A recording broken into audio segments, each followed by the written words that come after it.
Hello again, everybody, and thank you for tuning in to another video of mine continuing my analysis of The Shining. For this particular video, I want to focus on the occurrence of the Playgirl magazine in this movie. One of the curious aspects of this movie is that Jack Torrance is seen reading this magazine, and I think it's worth analyzing this occurrence and trying to figure out what's going on here. So to get started, what I want to do is just play a short clip showing where this magazine, Playgirl magazine, makes its appearance.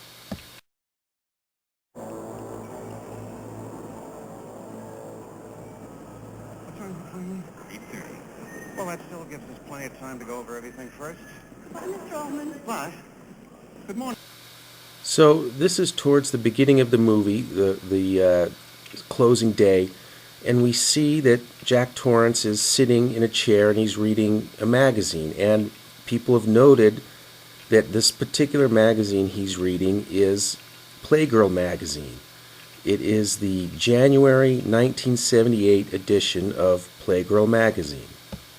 For those who aren't aware, Playgirl magazine is, I guess you can think of as sort of a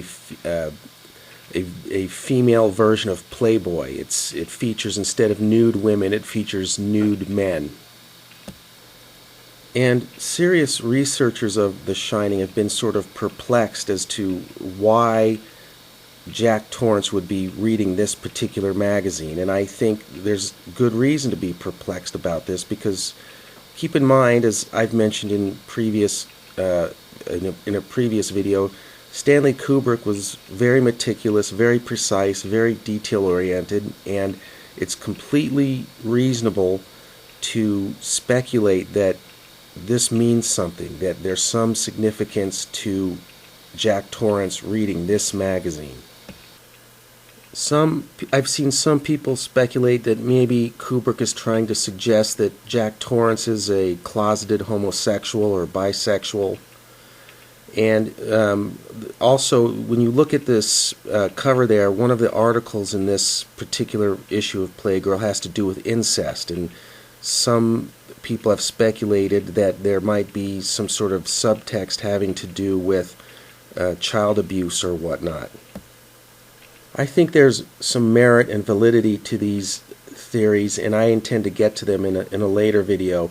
But for now, what I want to do is focus on some other significant points having to do with this issue of Playgirl magazine in The Shining. To set the stage for what I want to get at here, I want to play the following clip where Stuart Ullman is giving Wendy and Jack Torrance a tour of the Overlook. And in this particular clip, this is as they're walking down the hall toward their living quarters. This is the staff wing of the hotel. None of the other bedrooms are heated during the winter. Oh, goodbye, Mr. Ullman. Goodbye, girls. And... yep. Now, on the surface, this seems like a very routine scene. On the surface, it would appear that not much is going on. But I want to try and make the case that there is some significant things going on here. And furthermore, I believe it's related to the appearance of the Playgirl magazine. For starters, I want to point out that when you watch this scene carefully, as Ullman and the Torrances are walking down the hall, we should have seen these two women who Ullman said goodbye to. We should have seen them coming down the stairs as they're walking down the hall, but we don't see that. Now, this is a very vague and very subtle thing here, but it's as if the women just sort of appeared out of nowhere. And I think there are a couple things going on here. By having these two women sort of appear out of nowhere, Kubrick is in a very subtle way emphasizing the supernatural aspect to the Overlook Hotel. But I also think this is a way for Kubrick to call our attention to these two women, which leads me to the next point I want to talk about. When you look carefully at the brown-haired woman, the woman who said goodbye to Stuart Ullman, you notice that she's carrying a couple pieces of luggage. She's carrying a gray suitcase and a red and black suitcase, as you can see there. Now the curious thing is, when you look at the pile of luggage that Torrance has brought, they have a couple pieces of luggage that are very, very similar, if not identical to those two pieces of luggage that woman was carried, as you can see here. I think what's going on here is Kubrick wants to direct our attention towards these women by having them, number one, appearing at the base of the stairs, sort of out of nowhere, and number two, by having one of the women carrying luggage which is very similar to the Torrance's luggage. These are ways for Kubrick to direct our attention to this sequence of events here. And this leads me to the third and most important point that I want to make. And that is, when you look at Jack Torrance's reaction, he clearly does a double take after initially seeing the blonde woman. And I want to spend the next few minutes to break down this scene to illustrate to you what I'm talking about here. Just as Ullman and the Torrances get to their living quarters, the brown-haired woman with carrying the two pieces of luggage there, she says, "Goodbye, Mr. Ullman." Immediately after this, Ullman turns and says, "Goodbye, girls." But also Jack Torrance turns to his right and he looks right at the blonde woman that you see there at the base of the stairs. He looks at her. He doesn't look at the brown-haired woman who is proceeding down the hall. He looks right at that blonde we can see there. Then Jack Torrance does something interesting. Just before he walks into the room, he turns to his left and he does a double take at the blonde woman as she is walking down the hall. Now, given that Kubrick was such a perfectionist and he was so meticulous, I think it's worth the time and effort to think about what is going on here. That is, why does Kubrick have Jack Torrance do this? And I've put some thought into this, and to set the stage for what I think is going on here, what I'd like to do is play the following clip where Jack Torrance talks about him having these instances of deja vu since he's been at the Overlook Hotel. When I came up here for my interview, it was as though I'd been here before. I mean, we all have moments of deja vu, but this was ridiculous. It was almost as though I knew what was going to be around every corner. So my theory is that Jack Torrance does his double take at the blonde woman because he is experiencing an instance of deja vu. And this is where the Playgirl magazine that we saw earlier in the movie comes into play. Recall that this cover features a blonde woman with long blondish hair which is parted on the left, as you can see here. And what I'm getting at is that this woman here, this blonde woman, is the same woman that we see on the cover of Playgirl magazine. And this is what is giving Jack Torrance his instance of deja vu.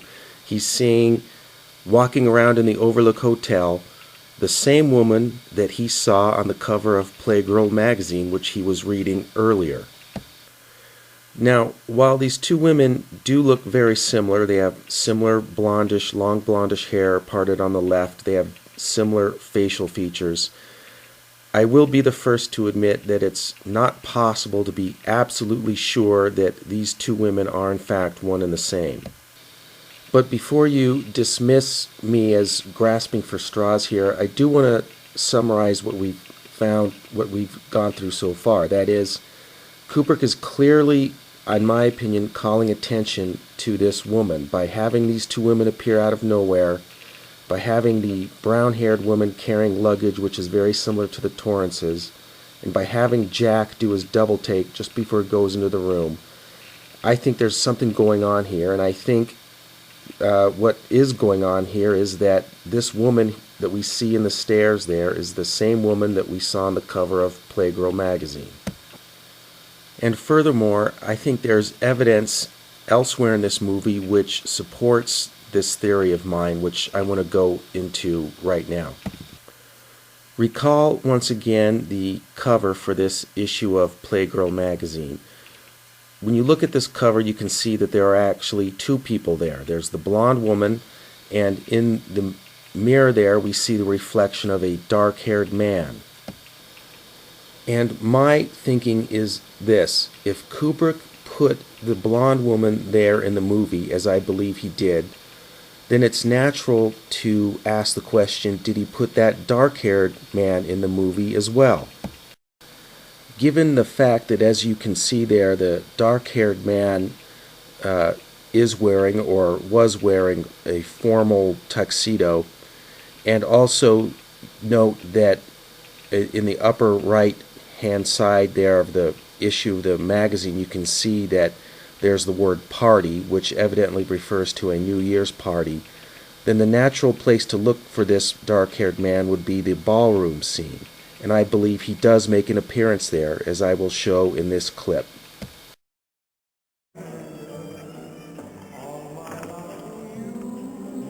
No charge, dear Mr. Torrance. No charge? Your money's no good here.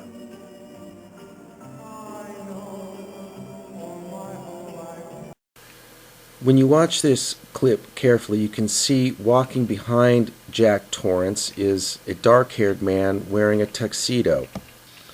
And a careful comparison of this man with the man that we see on the cover of Playgirl magazine reveals that they are very similar looking and may actually be, in fact, the same person. And at this point, I think it's worth noting that directly behind Lloyd the bartender is a mirror. You can see that behind all those alcohol bottles there is a mirror. What this means is that if Jack Torrance were to look in this mirror, what he would see is not actually the dark-haired man. He would see a reflection of the dark-haired man. And this distinction is important. Keep in mind that on the cover of Playgirl magazine, we don't actually see the man, the dark-haired man. We see a reflection of him. So in both cases, Jack Torrance would see not the dark-haired man himself, but a reflection of him in a mirror. So at this point, the natural thing to do is to ask the question, well, what does it all mean? Or in other words, so what? And I think there are two major takeaways here that I want to go into.